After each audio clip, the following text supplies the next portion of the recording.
I mean, I'm expecting a big week. Are you expecting a big week? Let's talk all about this in a little more depth. We've had time to really soak it in and think about some stuff. So really important video if you're thinking about the big collection and the content this week on MLB The Show. No money spent. If you're into daily fantasy baseball, make sure you check out Underdog Fantasy. You can play lineups each and every single day that there are games. And when you go sign up with my code right now, TheActualCC, they will match your first deposit up to $100. Go check it out. It does help support the channel. Greatly appreciate it. Love you guys. Let's be great. Hey, what is going on, MLB family? We are here. We're looking at the schedule to start, right? Bam, bam, schedule.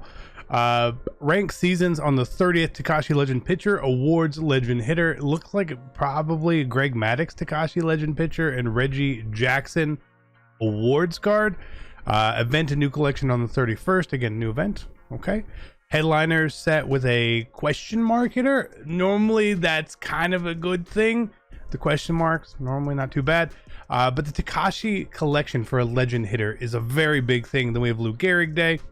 Again, kind of expecting the, hey, similar to maybe the Jackie Robinson stuff. And then Friday content, 30 players in the next featured program, plus moments, conquest missions. A lot of people are assuming future stars. And then big legends and flashback. What you don't see on there is monthly rewards. So is monthly rewards going to be this week or not? I don't know. So that is a big thing. Huge. So if it's future stars, which is a brand new sort of collection type here, that's going to throw things off a bit. Okay. And it's a pretty important thing. So currently we have 16 different things here. That would make 17. Now I'm not saying that this is going to happen. That's just the rumor that is abound. There's obviously 30 cards, 30 teams. It would make sense. So if that is the case, what I would assume happens, and normally this is the case, is you can skip one thing for the big collection. The big collection comes out the same day as the new program. So if you have future stars, which there are none of at this point in time, you wouldn't be able to really complete that immediately. So to complete the collection immediately, you would have to have the cover athletes and Takashi and everything else as well. A lot of people probably want to skip one of these because they are pretty expensive. And we'll have a very good idea of what the Takashi stuff really is going to mean when that collection for their hitter comes out. How many Takashi cards do we need? Well, there's 8 right now. There are 8 of them. There's going to be a 9th when Greg Maddux drops. Assume it's Greg Maddux, but Takashi pitcher, right? Now, in the previous years, the collection required between 60 and 70% of most of the cards here. So it would make sense that this would be a collection where to get that Takashi card, it may require 6. But 6 feels low here, right?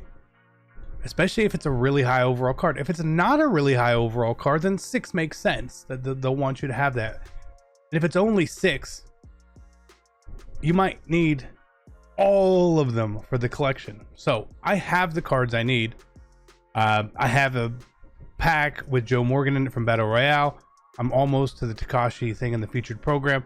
So we'll have all these cards. We'll make our decision at that point in time. I'm not locking anything in at all. Same reason we have all of these cover athlete cards. I'm not locking a single thing in. Now, what I did do is go through each of these other things and see what do I need and what can I probably get rid of. Do I need all 4 of these cards? It's probably not all 4, right? But just in case, I'm not getting rid of everything. Will we need all 6 signatures? Again, probably not. I think 5 of them make sense. I don't think they're going to make you collect Glavine potentially. So 5, again, because you would have Randy, you shouldn't have to go get the Tom Glavine as well. So I think we're good there. Awards.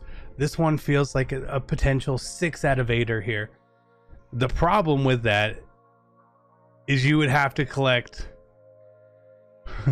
potentially Pujols or Crawford. Again, 2 very expensive cards. So I went out and I bought David Price just in case. So if it is 6, I don't have to collect Pujols. Not that I would mind collecting Pujols. He's just a very expensive card. 138,000 stubs. And I do not want to collect any card that is that expensive. Fair enough. We had all the primes. Jared Weaver, I sold him back for 44,000 stubs. We made a ton of stubs on that. And there's 11 on here. Again, I'm assuming 8 out of 11 is what you may need here. Because as well, if you did the big collection for Randy Johnson, you have 4 of them already. So I feel like they may make you collect a little bit more in this situation here.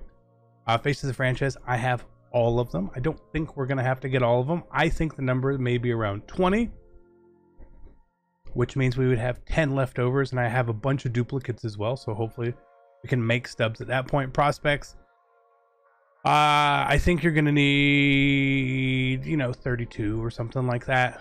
All of them, all of the golds plus Adley plus something else, right? Would make sense. Monthly awards here, we have 4, 8, 12, 15. Last year I think you needed 10 at the time of the first one. And if monthly awards comes out the same day, you obviously need a little bit more. If it doesn't come out the same day, it'll be fine. For me, investing in these cards at the bottom here makes me hope that monthly awards doesn't come out and that some people will need to go buy these cards. Again, I bought them for quick sell value, not a problem. And then obviously the rest of the stuff, if you do the monthly award set, is there. Very similar to Tops now, right? But I think you might have to collect pretty much all of the Tops nows as well, or at least most of them. And I know some people don't like to collect all of them. There's a couple cards in here. This Garrett Cole, he's come on, game, 13,000 stubs. Like, he's not cheap, right? So interesting there. Second half heroes, another one that is a little bit scary. I have 4 cards missing here. Hopefully I don't have to buy any of those, because I do not want. I did sell a Jason Bay. I went and picked up a bunch of these Cole Hamels for 8,000 stubs, a bunch of them, because the rumor would be more that he's going to eventually go up, right? So again, when we look at the programs in here, you feel like these cards have potential to go up, but I don't know how much. But since he's the second half and there's not a lot of them, I don't hate that. I don't hate having a bunch of those. Again, buying them at 8,000 stubs for a quick sell value. Hopefully then maybe we'll be able to sell this Jim Edmonds, who is also expensive, 60,000 stubs. And I will like to cash out on a lot of this stuff that we have as extra, and then come back and buy it when it's potentially cheaper, right? Because you don't need every card. So we are overly prepared. We have every rookie. We'll make that decision when it comes to it. I don't think you're going to need all of them. The breakouts, again, there's 4, 5 that we don't have. Can I get away without having these particular ones? I sure hope so. I don't want to get some stuff. And if you can get away with them, then I feel like this Troy Percival may have a little bit of extra value. Obviously, we invest in all the golds at quick sells. Cool. All-Stars. Again, I feel like there's a lot of All-Star cards, but there's also a lot that we don't have. Mookie we don't have. Vinny Castilla. Giam. I mean, these are like big rewards cards from BR and Seasons. So it's hard to hold on to a lot of them. But there's so many All-Star cards. I think we'll be able to get away without having to get or buy any of them. Maybe one of them. But again, I also have all these headliners. We have the program cards. All the event cards. So we've done enough to collect all we need in here. But I'm not getting rid of anything in preparation. Veterans. Again, similar here. These 2 gold cards I'm trying to sell. They're super expensive. They're 20,000. The max price on them is 25. So even if we ever have to put a buy order for them back in, we're not missing out. And I don't think we'll really need them here. We don't have a lot of veteran cards that we need. It'd really just be the one, and we're going to be able to get that. And the rest of these, honestly, pretty easy to obtain. There's nothing that's super difficult for veterans. They're actually just really easy to get. So it is what it is. And postseason is a very interesting one. There's only 9 cards in here. So say you need 6, right? The Tony Perez, the Gary Sheffield, easy to get, right? They were pretty easy to get.